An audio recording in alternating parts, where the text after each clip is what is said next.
Bienvenidos, bien hallados a este nuevo Emeritus que vamos a celebrar hoy, y digo celebrar, ya verán por qué, porque es motivo de celebración. Nuestro mérito de hoy lo ha sido todo en el mundo del periodismo y de la prensa española.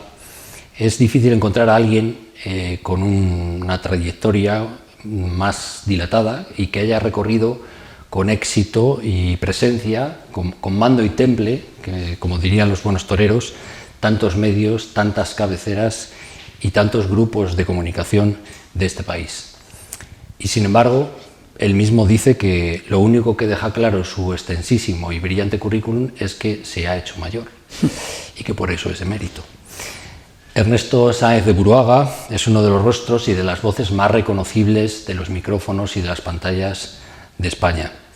Hoy, en este Emeritus, vamos a conocerle un poco más, a conocerle más de cerca, en primera persona, y a conocer un poco mejor su vida y su obra. Ernesto, muchísimas gracias por estar Fernando. Aquí. Soy mayor ya. Qué pena. No se te nota. Qué pena. Bueno. Estás fantástico. Te lo acaban de decir cuando has llegado aquí. Pues la procesión va por dentro y además no merece la pena mirar el carnet de identidad porque solo te entra la melancolía. Pero no, yo te veo fenomenal, de verdad. O sea, la verdad es que te recuerdo en la pantalla y te recuerdo casi exactamente como estás hoy ahí. Y sin embargo, alguna vez fuiste un niño también, ¿no? Sí, la vida pasa muy deprisa, para todos, pero pasa muy deprisa. Y un niño de Miranda de Ebro, que soñaba, ¿con qué soñaba, Ernesto? Pues fíjate, yo soñaba cuando tenía 8 o 9 años con ser jugador de baloncesto, porque me entusiasmaba el baloncesto y me iba al colegio con el balón botando. El fútbol todo el mundo jugaba al fútbol y digo, pues yo voy a jugar al baloncesto, sería más raro que los demás. Y siempre pensé, joder, si fuera un gran deportista y tal. Pero bueno, mi padre me dijo, del deportista está muy bien, pero hace una carrera. Entonces empecé a estudiar químicas, que enseguida no, estuve hasta cuarto estudiando químicas, y un buen día decidí que aquello no me gustaba, y que me gustaba lo que veía con Lola Azcona, Eduardo Sotillos, la radio y la televisión, sin saber lo que era exactamente, ¿no? Pero me fui a la universidad, empecé a estudiar aquello, en el primer año vino a Burgos ya, a la cadena SER, y mi vida cambió, y he sido un hombre muy feliz, y le tengo que dar muchas gracias a la vida. Vamos a hablar un poco de eso. Te vas a estudiar a la Universidad del País Vasco en unos años difíciles, ¿no? ¿Cómo recuerdas aquellos años de universitario? Mucha convulsión en la universidad. Eran las universidades donde había asambleas, donde el Pachón Zueta, que yo lo conocí, que luego fue un hombre importante como articulista en el país, pues era el que movía las asambleas. De hecho, a mí me llamaban el españoleto, porque decía, oiga, ¿por qué tengo que estudiar euskera y la nota me la ponen como si hubiera estudiado historia del cine? No, pero te obligaban a estudiar euskera. Entonces yo era muy beligerante entonces. Había atentados, había un clima social difícil y en la universidad todo el mundo era muy militante de algo, ¿no? Pero bueno, yo lo recuerdo con mucho cariño. Además estuve muy poco tiempo porque enseguida me puse a trabajar en Burgos. Es decir, yo creo que estaba había acabado primero, estaba empezando segundo y tuve la oportunidad de venir a Burgos, a la cadena SER. Un amigo, José Luis Guerrero, al que no conocía de nada, me vino a un campo de fútbol, discutimos, porque con José Luis luego aprendí que se discutía siempre. Siempre, lo conozco también. Sí. Y me dijo, ¿quieres trabajar en la SER? Dije, sí. Yo no era nada, ni tenía nada. Y empecé a trabajar en Burgos y a partir de allá fue todo rodado y bueno, pues muy bien. Pero yo en Burgos recuerdo la cadena SER porque ahí aprendí mucho y muy bien, porque la gente cuando hace prácticas de periodismo se quieren a grandes medios de comunicación. Error. Hay que ir a uno pequeño que te dejan hacer de todo. Entonces yo en la SER me dejaban hacer entrevistas, reportajes, salía, hacía todo. Y cuando ya fui creciendo, digamos, cuando llego a Madrid, después de estar en Antena 3, radio aquí y en Radio Nacional de España en Castilla y León, yo ya llegué formado a Madrid. Eso es lo que sorprendía. Un hombre de Burgos, muy joven, pero le mandas una entrevista y la hace, le mandas una unidad móvil y te la cubre. Tiene que hacer un reportaje y sabe hacerlo, y tiene que entrevistar o tiene que presentar un telediario, un informativo, y lo hace. Y eso se lo debo a Burgos, a la formación que tuve aquí, que estuve en 3 medios, que me aprendí muchísimo y que tuve gente maravillosa alrededor. O sea, me acuerdo de Alfonso Lasso, que me llevaba a Radio Nacional, o de Néstor Cuñado, que ahí aprendí la importancia que es del equipo. Tú puedes ser una estrella, pero sin tu equipo no eres nadie. Los técnicos, hay un técnico de Radio Nacional al que le adoro, creo que mi vida ha sido marcada por él. Está aquí, vive en Burgos, todavía se alegra de las cosas que me salen bien y de las cosas que me salen mal, como si fuera mi padre, él las vive. Pero yo aprendí ahí lo que es trabajar en equipo, que creo que es el éxito de cualquier profesional, es trabajar en equipo. Sin duda. Bueno, aclaro porque lo has mencionado tú, que estamos en Burgos, estamos en el Palacio de la Isla, en la sede del Instituto Castellano y Leonés de la Lengua, que además es uno de nuestros apoyos, y a quien agradecemos el estar hoy aquí y que nos haya prestado esta sala y este lugar tan estupendo. Burgos es el inicio, la SER, Radio Castilla. ¿Cómo es un periodista joven que empieza y que pone casi en marcha, porque Radio Castilla yo creo que empezaba en ese momento, ¿no? Bueno, Radio Castilla lleva muchos años, pero no tenía no tenía informativos locales, no tenía nada, lo que hacían es dar esquelas y tal. Ahí el mérito yo no tuve ninguno, ahí José Luis Guerrero fue el que empezó a hacer informativos como se hacía a nivel nacional, y yo me incorporé, él hacía el de las 7 de la tarde, yo hacía el del mediodía, y la verdad es que ahí me sentí por primera vez en mi vida periodista. Dije, qué bonito es esto, qué maravilloso. Me sentí por primera vez en mi vida que era lo que yo quería ser para siempre, ¿no? Y fue básico. Para mí tuve grandes compañeros, me arroparon muy bien, yo vivía por primera vez fuera de mi casa y la verdad es que fui un hombre muy feliz. Luego aquí además, en esa época, el salto de una cadena a otra me permitió ir de una, como la cadena SER, una que empezaba como Antena 3, que nos sentamos en los taburetes que llevábamos de casa, en el estudio. O sea, yo llevaba mi taburete de la cocina para poder hacer el programa de radio en Antena 3, con lo cual lo recuerdo maravilloso. Es decir, bueno, era muy joven y tenía una ilusión tremenda. Y luego ya vas a Radio Nacional con el poderío de Radio Nacional, las instalaciones, los medios técnicos. Yo para grabar iba con mi cassette y en Radio Nacional iba con un técnico, con los auriculares. Era pasar a jugar la Champions, ¿no? Y fue todo muy rápido, pero lo recuerdo, fue una parte de mi vida fundamental. Personalmente también hice muchos amigos, me pude casar con la que era novia de toda la vida, mi mujer Maite, que ha sido también el bastión básico de que yo haya podido hacer esto, porque el sacrificio de alguien siempre hace que el otro pueda brillar, ¿no? En el caso de mujer renunció a una vida de trabajo, dice, yo me dedico a ti y tú sigue tu camino y yo te ayudo. Eso no lo hace nadie hoy en día, ¿no? Y lo hizo Maite y yo se lo agradeceré eternamente. Bueno, para eso nos casamos, ¿no? Para compartir lo bueno y lo malo. Ella compartió más lo malo que lo bueno. Pero bueno, es la vida y Burgos, cada vez que paso para ir a Miranda, me acuerdo de mi vida aquí, de mis amigos aquí, de lo que significó para mí hacerme un profesional, hasta el punto que un día pasa Eduardo Sotillos por Burgos, me oye en un programa de radio a las 3 de la tarde, que yo no hacía habitualmente, hoy hacía el informativo, y al día siguiente me llama. Y me dice el director de Olaso, me dice, te llama Sotillos. Cuelgo el teléfono, a mí me va a llamar Sotillos. Dice que le has colgado el teléfono a Eduardo Sotillos. Digo, no fastidies. Entonces ya me puse y me dice, quiero que vengas mañana a Madrid. Fui al día siguiente y no volví nunca más. Me quedé ya en Madrid ese día. No vine ni a recoger la casa en la que vivía en Burgos. Eduardo, que todavía era periodista, ¿no? Había entrado... Sotillos era el director de Radio Nacional de España. Claro, había sido todo. O sea, en fin, era un factotum. La parte política. Y de ahí, efectivamente, el salto a Radio Nacional, el salto a lo nacional, a Radio Nacional, y allí te cuelas en nuestras vidas, en nuestros vehículos, y te cuelas a lo grande, a las 6, a las 7, a las 8... Mira, ¿sabes lo que pasa? Que en la vida tienes que tener suerte. O sea, yo puedo ser buenísimo o menos bueno, pero si no estás en el sitio oportuno, en el momento oportuno, alguien que te apoya, en mi caso Sotillos, te voy a contar una anécdota muy divertida. Estaba un grupo de periodistas y todos le hablaban de un tal Buruaga en Burgos. Y dice, joder, ya está bien. Y había otro que no era periodista. Y dice, menos mal que tú no me hablas de Buruaga. Y dice, no te hablo porque es mi primo. Y claro, dice, venga. Y dice, le llamo mañana para que venga, pues estoy harto del tal Buruaga. La anécdota me la contó Sotillos años después y nos reíamos mucho porque, bueno, cosas que lo único que no era. Pero claro, llego allí y a los 4 meses me sustituyo a Ferrari porque se va de vacaciones. Pero Ferrari se va al final de temporada y me hacen a mí director de España a las 7 a las 8, un chaval de 30 años, que venía de Burgos. Eso fue un revulsivo para todos, porque se dieron cuenta que daba igual donde empezaras, que podía ser de Burgos, de Miranda, de Córdoba o de cualquier sitio de España, pero que la gente podía valorar que habías aprendido y que podía ser bueno, y podía servir para otras cosas en Madrid, que no era una jerarquía, estar en Madrid, hacer meritaje, no, tú aprendes donde sea y si lo haces bien. Y me sirvió mucho Burgos, porque Burgos me hizo algo que no tenía en Radio Nacional, que eran en aquel tiempo muy encorsetados. Radio Nacional de España, Radio 1. Y yo en la SER, bueno, ¿qué tal? La vecina de no sé quién, yo hacía programas de entretenimiento, aprendí todo, como te decía, y eso se notaba. Entonces, cuando llegabas ahí destacabas y te daban la oportunidad. Y es suerte. Suerte y frescura, claro, evidentemente. Bueno, la formación que te da, que a mí me dio Burgos, o sea, tú tenías. O sea, si yo no hubiera pasado por Burgos, yo hubiera ido a Madrid, jamás hubiera hecho la carrera profesional que he hecho. Que ni siquiera me la planteé, ojo, cuando España a las 8, yo cuando en Burgos escuchaba España a las 8 en la emisora decía, ojo, vaya tíos, España a las 8, eso tiene que ser la leche, pero jamás pensé en que lo pudiera hacer yo. Y cuando me lo voy haciendo, no me da tiempo a pensar que lo estoy haciendo yo, porque era todo un vértigo. Y luego paso a hacer el de las 2 de la tarde, y luego el de la noche, y luego el de las 12 de la noche. Y cuando me quiero dar cuenta, he hecho ya todos los informativos de Radio Nacional de España, y era jovencísimo, pero todo viene del mismo hilo conductor, de haber aprendido en Burgos.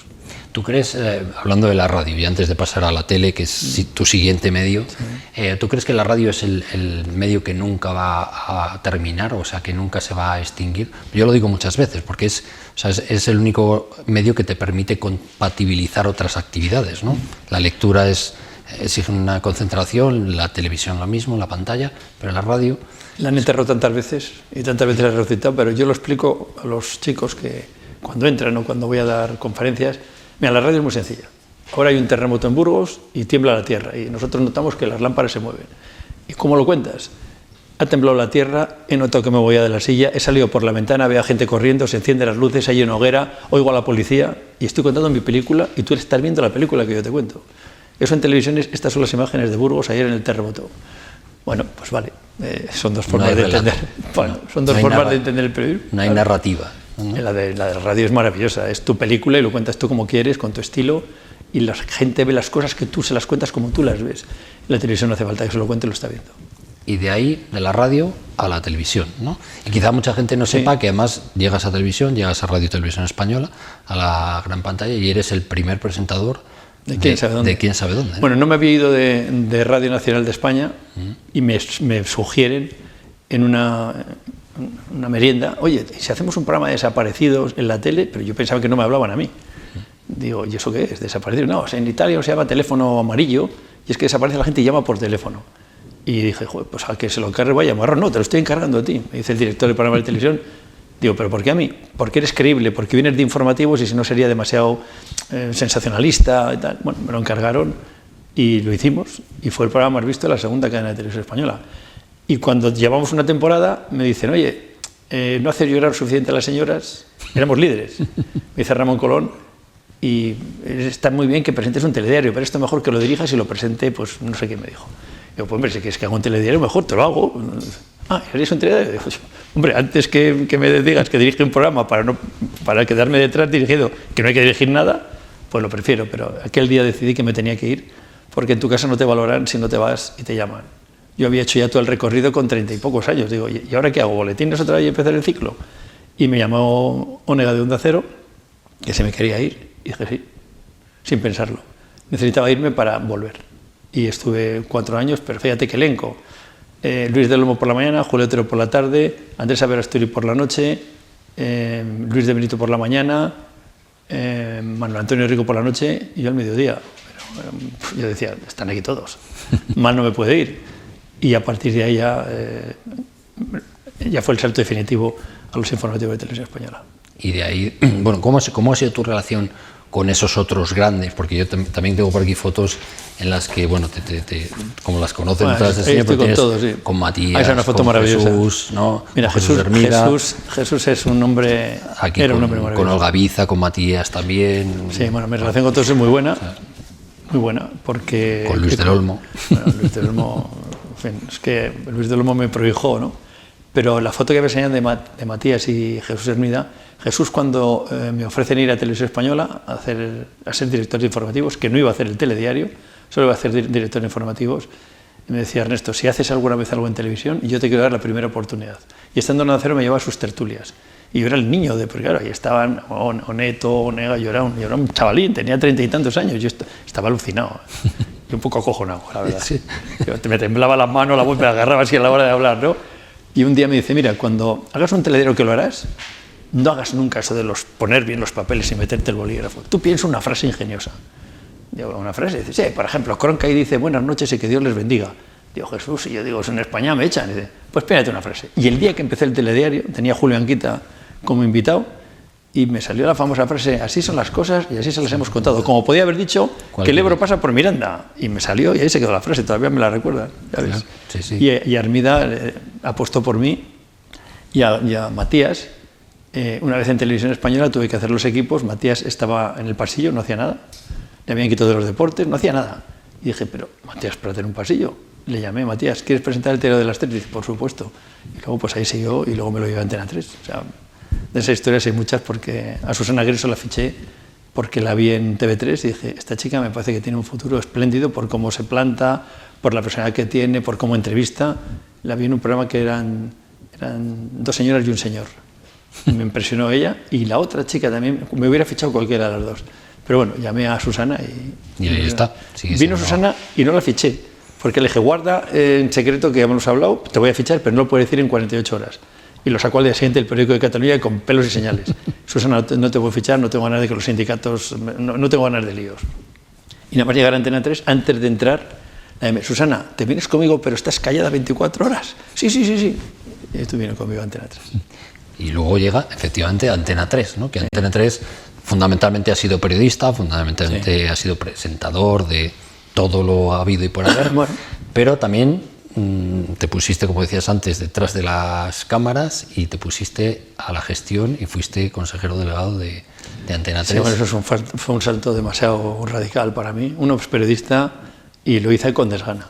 Pero venía de Televisión Española de una etapa maravillosa, donde yo recuerdo cuando vi un atentado de ETA, decían, el próximo telediario, información. Y como veníamos de la radio, con el equipo de la radio, dije, ¿qué información en el telediario? Un teléfono, un croquis del sitio y hacemos la crónica en directo. Empezamos a sacar las unidades móviles, empezamos a ir a los entierros de los asesinos por ETA, hacíamos los telediarios en la calle, y eso fue un salto brutal en la televisión y los telediarios. Y ahí me vio Villalonga, el presidente de Telefónica, oye, ¿por qué no vas a hacer lo mismo en Antena 3?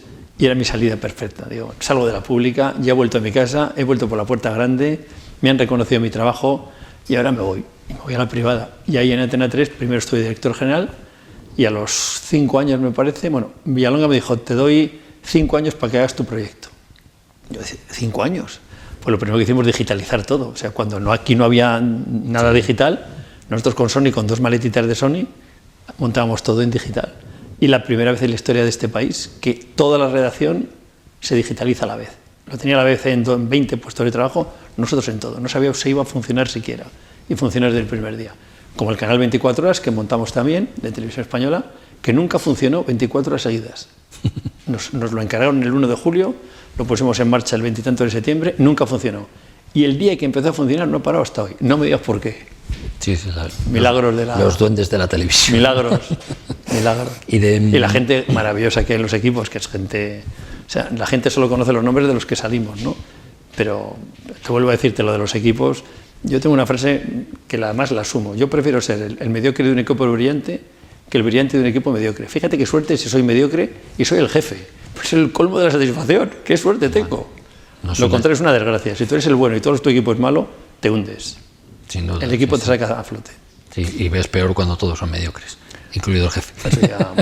Eso es la catástrofe. Esos suelen durar mucho porque aguantan hasta el final. Sí, esos son muy resistentes. Me gusta escucharte porque hablas, y siempre que te he escuchado además, siempre hablas bien de tus compañeros, ¿no? Hay muchos egos en el periodismo, en los grandes periodistas. ¿Tú crees que muchos? Hay de todo. Sí, hay egos porque la vanidad es... Todos tenemos nuestra vanidad. Unos la exteriorizan más y otros menos. A mí la vanidad me la dejaba en casa mi mujer. Recoge la mesa y haz la cama. Pero si a mí me abren las puertas, me saludan en los restaurantes y me llama todo el mundo que quiere comer conmigo, dices, ya, pero aquí coge la B y pone tu hijo que tienes que llevarle a no sé dónde. Y se te acaba la tontería un poco, la verdad. Alguien tiene que estar cerca para que... Pilar Miró me decía, mira Ernesto, el 90% de la gente que entra a la tele, y tú vas a entrar, les destroza la vida. Procura ser del 10%. Y siempre tuve en cuenta aquel consejo de Pilar. Pero luego te das cuenta también que en el mundo en general, yo entrevisto muchísima gente, ¿no? Los más humildes eran los más grandes. El último hace poco en entrevistar a Rafael Yuste, que va a ser el Premio Nobel de Medicina por el 20, con el mapeo del cerebro, el proyecto Brain. Le invito a venir a Madrid. Oye, ¿qué necesitas? No, yo mira, voy a sacar en la Universidad de Columbia un billete en un turista para no molestarte y me va a buscar mi hermano. Un tipo que lo es todo en el mundo del cerebro. Y cualquier, iba a decir tonto a las 3, no, quiero no sé qué y además, mira, chaval, vamos a ser normales. O sea, encontrar gente normal en tu profesión es un plus. Y encontrar gente humilde, y encontrar gente normal, que sepa que hoy estás aquí, mañana aquí, y que lo que te decía antes, ¿no? Trata a los demás como quieras que te traten a ti. Eso es norma de vida. En el periodismo, en el pintor y en la señora de limpieza, exactamente igual. Estas dos cosas que decías a propósito de Maite me recordaba a los líctores romanos que iban detrás del general y le iban diciendo eso de memento mori, ¿no? Recuerda que eres mortal, ¿no? Que está muy bien. Y luego esto otro que decías de los grandes, yo que he entrevistado y he presentado muchas veces muchas cosas del mundo de la cultura y de la literatura, estoy totalmente de acuerdo. Yo además uso una frase que me gusta mucho, que es cuanto más frondoso y despampanante es el sauce, más se inclinan sus ramas hacia el suelo. Y es verdad, toda la gente que me he encontrado, cuanto más grande era, más humilde, más me ha gustado mucho. ¿Sabes cuando te das cuenta que estás perdiendo los papeles? Cuando te molesta todo, que no sea al instante. O sea, vas a un restaurante y no te atienden en el momento. Y yo lo notaba en otros. Y decía, ¿qué más le da? Si son 10 segundos más. Y hay un momento en que tú haces un punto de, oye, a ver si yo estoy... Y hay algo que te dice, para. Que a partir de aquí es todo tontería, estupidez y pierdes tú. No pierdes tu imagen, que da igual, porque tu imagen es para los tuyos, para tu casa, para tu familia, para tus amigos. Pero entras en un mundo que ya no es el tuyo y te pierdes. Y eso es a lo que refería Pilar Miró. Lo entendí después. Yo mantengo los mismos amigos de toda mi vida. Tengo muchos conocidos porque esta profesión a ti y a mí, pues conocer a mucha gente. Con algunos haces más piña que con otros, pero los amigos esenciales no cambian mucho, ¿eh? Ahí los tienes. Yo creo que has entrevistado, serás de los periodistas que a más personas y de más entidad has entrevistado en este país. ¿Qué entrevista recuerdas con más cariño? Mira, cuando me preguntaban esto hace años, yo decía siempre que el personaje más importante es el que tienes en ese momento delante. Da igual quién sea, porque es un ser humano, tiene familia, tiene reputación. Si hablas mal o bien de él, repercute en su vida. No es nada. La información o la comunicación no es inocua. Tiene una carga importante, y en estos momentos ni te cuento. Por lo tanto, yo le doy la mínima importancia a que sea un barrendero de la esquina que me cuenta su vida, que tendrá una vida apasionante, probablemente mejor que la de un consejero delegado de una multinacional, igual es mucho más feliz que él, me merece el mismo respeto. Y que me vea uno o que me vean 10 millones. Yo no me preocupo nunca si estaba en un medio donde no me escucha. A mí me cogió Sotillos en un programa a las 3 de la tarde que no quería hacer nadie. Y a mí me gustaba mucho la radio y quería hacer un programa donde no sea solo presentar noticias. Y pasó Sotillos por allí. Fíjate si era importante aquel programa que cambió mi vida. Pues hice lo que tenía que hacer, ¿no? Y eso es lo trascendental de todo esto. Da igual. Luego he tenido muchas entrevistas. Pues sí, probablemente las que no he hecho, pero hablo con personajes, pues alguna conversación pues con el rey, con el Papa Juan Pablo, pues que no están grabadas, pero pues se te quedan por el personaje, ¿no? Y luego he entrevistado primer ministros, presidentes del gobierno, reyes, actores, yo creo que he hecho unas 12.000, 13.000 entrevistas. De hecho, sigo haciendo. Mañana me voy a hacer una entrevista a los consejeros de Sané del País Vasco y de Cantabria, y hago muchísimas entrevistas al cabo del año todavía, ¿no? ¿Y recuerdas alguna especialmente difícil? Sí, recuerdo dos muy difíciles. Una a la madre de Olga Sangrador, la niña que violaron en Valladolid y la asesinaron. Me eché a llorar. No solo yo, estaba con Andrés Averasturi y con Luis del Val y no podíamos contener las lágrimas, ninguno de los tres. Eso fue durísimo. Y luego no fue una entrevista, pero fue durante Miguel Ángel Blanco, cuando nos enteramos que la habían asesinado. Yo me acuerdo que estaba en el Hotel Ercilla y me llama un cámara de informe semanal: Ernesto, va un hombre con un disparo en la cabeza, tiene que ser Miguel Ángel Blanco. Le graban al entrar, no, es Miguel Ángel Blanco, y empezamos un programa en la azotea de la emisora de Televisión Española, y veía a la gente llorar. Y vi una imagen que me impactó, que era nuestra redactora en Hermoa, que dejó el micrófono encima del coche y se puso a llorar. Y yo ahí no... Hay momentos... Vamos a ver, yo soy periodista, pero primero soy Ernesto, tengo sentimientos, es más importante un amigo que mi profesión, y yo creo que todo eso se junta cuando estás haciendo una entrevista, cuando estás respondiendo. No lo puedes evitar, no tienes un traje para cada ocasión de la vida, ¿no? Y de esos hay muchos momentos. He llorado en entierros de guardias civiles, en muchos. He estado en situaciones muy difíciles, con muy poca gente en las calles, y los del lado contrario grabándonos a los que íbamos a manifestarnos por el dolor que habían asesinado a un concejal, a un guardia civil, a un compañero, a un periodista, y ha sido tremendo. Pero todo eso te curte, te hace más humano, más sensible, más cercano, hace que valores más el día a día, que valores más el tomarte una cerveza, el ir a dar un paseo, el venir a Burgos una tarde como esta. La vida te va cambiando a base de experiencias, ¿no? Y soy un privilegiado. ¿Por qué? Porque he vivido cosas que la gente no puede vivir. Por lo tanto dices, joder, qué suerte tengo, ¿no? Qué vida he tenido más bonita profesionalmente y personalmente. De todas las ramas del periodismo, la que menos has trabajado, digamos, ha sido la escrita, ¿no? La prensa escrita es la que, quizá la única que no has trabajado de una manera intensa. ¿Cómo ves la prensa escrita? ¿Crees que tiene futuro el papel? O sea, el papel como lo entendemos ahora no, porque va a desaparecer, se mantiene simplemente por prestigio, pero sí la prensa digital, eso es imparable. Lo que pasa, la prensa ha cambiado no en el soporte, ha cambiado en lo que es la edición, los editores. Es decir, tú y yo hace 20 años teníamos un salario, teníamos una empresa que apostaba por nosotros, que nos defendía. Ahora el editor dice que es de noche y tú dices que es de noche. ¿Por qué? Porque tienes 35 años, tienes que pagar el alquiler de la casa y el colegio de los niños y estás condicionado. Y nunca han condicionado tanto a los editores, a los profesionales. Y es un paso atrás. Se les paga muy poco, se les hace contratos de un día, de una semana. Eso es inhumano. O sea, aquí protestamos mucho, la libertad, sí, lo que tú quieras. Pero el que tiene que dar de comer a su familia de un contrato semanal y con la hoja de Damocles, que si no hace lo que quiere el dueño, pues al siguiente hay mucha gente que está en el paro y contratan a otro. Y eso es deplorable, denigrante, y eso es de los denegreros del siglo XXI. Yo defiendo mi profesión, una profesión que no está bien pagada.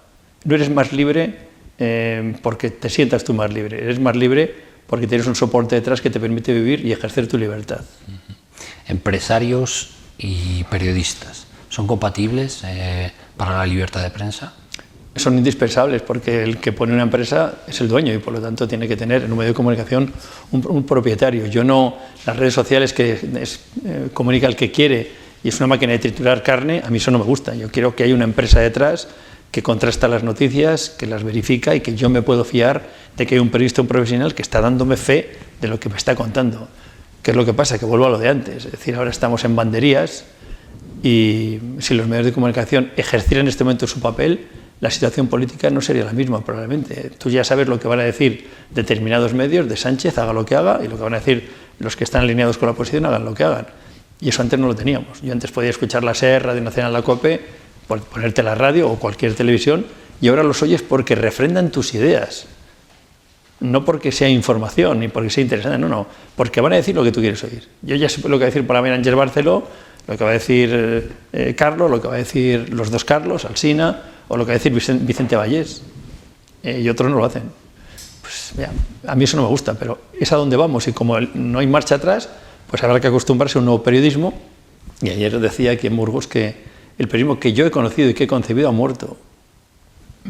Es otro periodismo. Has mencionado las redes sociales, ¿aliadas o enemigas? Imprescindibles porque no se van a ir y van a estar ahí, por lo tanto habrá que ver cómo las utilizamos bien. Cuando dicen, bueno, el futuro con radio, sin radio, con lo que venga, y con eso hay que apechugar. Es decir, yo que tengo ahora un medio de comunicación, yo no tengo ninguna red social, pero mi medio sí que las tiene.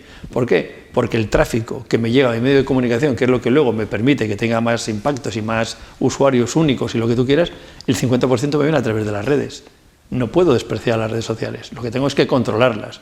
Y alguien tendrá que decir, hasta aquí pueden llegar, y no hay que hacer lo que pretende ahora el gobierno, y me meto directamente con el gobierno, para que los periodistas sean controlados en sus verdades o en sus mentiras. Oiga usted, el tribunal está ahí, usted va al juzgado, lo denuncia, y esa es la libertad de expresión. No que a mí me digan lo que tengo que decir, cómo y por qué.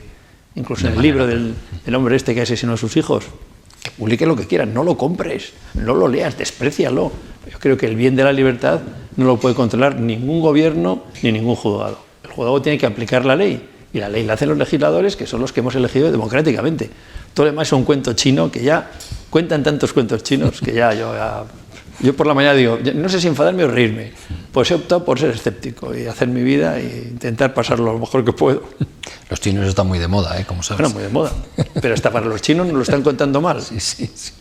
Eso de engañarte como a un chino creo que...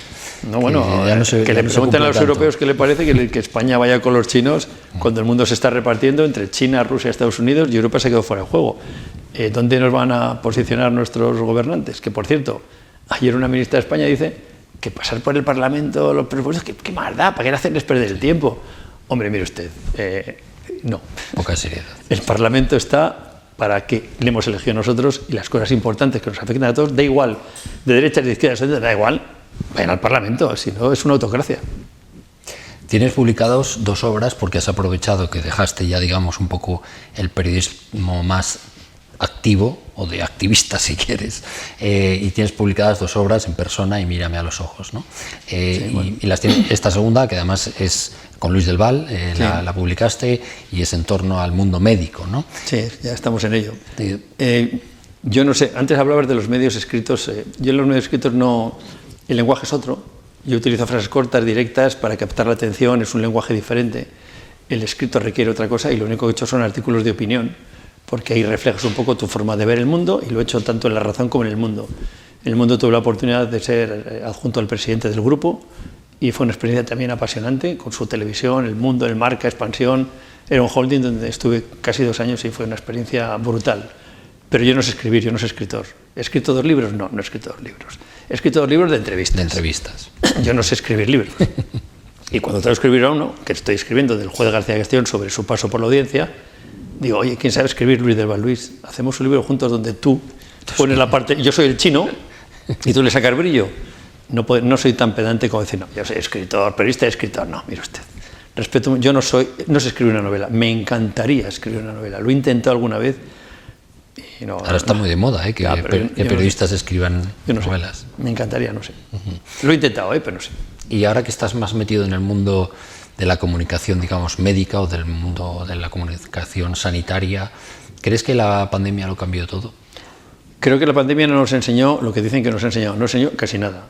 Bueno, enseñó a los laboratorios a hacer una vacuna en tiempo récord, que nos salvó la vida a muchísimos, a millones de seres humanos en todo el planeta, pero a partir de ahí, ¿dónde están las enseñanzas que tenemos? Tenemos un Plan Nacional de Salud, tenemos un plan antipandemia, ¿qué nos pasa en los centros de salud? ¿Tenemos médicos suficientes? ¿Cómo está la atención primaria, las listas de espera? ¿Qué hemos aprendido?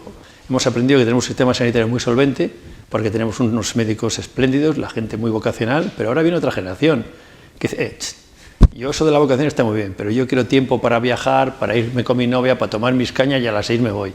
Y tenemos un problema, se están jubilando los antiguos y llegan los nuevos, con otro planteamiento del mundo, vivimos más años.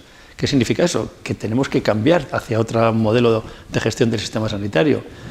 Y lo que hemos aprendido es que cuando los médicos pedían algo en la pandemia se les daba automáticamente. Y cuando lo piden ahora hemos vuelto a lo anterior, que no se les da por cuestión de presupuesto. No hemos salido. He simplificado, sí, esto es mucho más largo, pero se entiende perfectamente. No hemos salido mejores, ¿no? Como decíamos que íbamos a Ni siquiera como seres humanos, no. Cuando yo veía en las... Bueno, he escrito un libro que no he querido publicar, que se titula Y dejamos de aplaudir.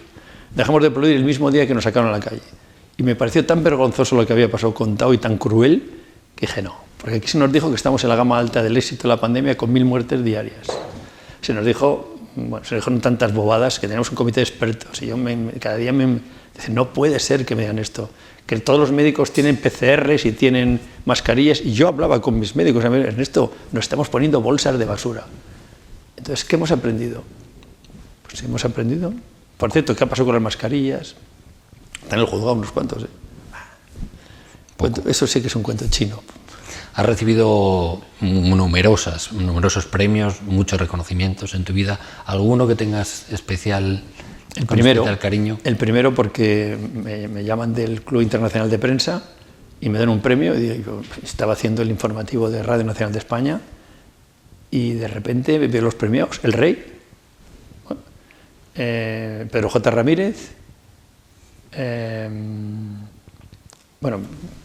los secretarios generales de los sindicatos, Fernández Orñez, ministro. Digo, ¿qué hago yo aquí con todos estos? Y digo, pues yo vengo de Burgos. Y bueno, estaba alucinado. Y fue impresionante, claro. La foto estamos el Rey, Germán Tech, los sindicalistas, el Pedro, bueno, todos los premios, que éramos como 10, cada uno una... A mí me premiaron por algo que además me agradó muchísimo, por el trabajo en equipo para sacar adelante un informativo en Radio Nacional de España. Era la primera vez que se premiaba que yo hubiera hecho un equipo y que hiciéramos brillar a un equipo. Pero como era mi norma desde que estuve en Burgos, no me pareció nada raro. Te vuelvo a decir, sin equipo no eres nadie. Puede ser una vedette, pero no un periodista. ¿Cómo querrías, Ernesto, que el público, que la gente en general recordara a Ernesto Sáez de Buruaga? ¿Cómo te gustaría que te recordara o que te recordase? Pues como me ha dicho un compañero vuestro nada más entrar, oye, en mi casa hablamos de ti con cariño, pues ya está. Es que tú cuando entras en una casa, en una televisión, no te das cuenta de la trascendencia que tiene, pero te lo voy a contar con una anécdota. Estando haciendo en Antena 3 el telediario, me escribe una chica que su abuela está enferma y que solo se levanta de la cama, se ducha y se viste para ver el telediario, cena y se va a la cama. Me dice, no le haría nada más ilusión en el mundo que verte. Dijo, naturalmente, que voy a verla cuando me digas. A las 2 o 3 semanas la mujer murió y no la pude ir a ver nunca. Pero me impresionó, es decir, para esa mujer yo era la alegría de cada día. La daba igual las noticias probablemente, pero tenía alguien con el que había establecido una comunicación que para ella era importante, ¿no? Pues tú entras en las casas y de repente pues eres uno más de la casa. Vamos a ver a Buruaga en el telediario, o mira lo que está diciendo este. Eres alguien que entra a una casa sin permiso, solamente te han puesto dando un botoncito, ¿no? Y si te recuerdan con cariño, saben quién eres después de los años, bueno, pues es gratificante, muy gratificante. Bueno, pues yo creo que ha sido un placer escucharte. Creo que además de un periodista hay un humanista en ti, Ojalá. en tu fondo, y eso cada día es algo más extraño en este mundo en el que vivimos, no solo en el mundo periodístico, sino en el mundo en general. Así que te agradezco muchísimo este rato, agradezco mucho, espero que lo hayan disfrutado mucho, y como no podía ser de otra manera, esta vez toca despedirse pues así. Así son las cosas. Y así se las hemos contado. Muchísimas Muchas gracias. gracias, Fernando. Ha sido un placer.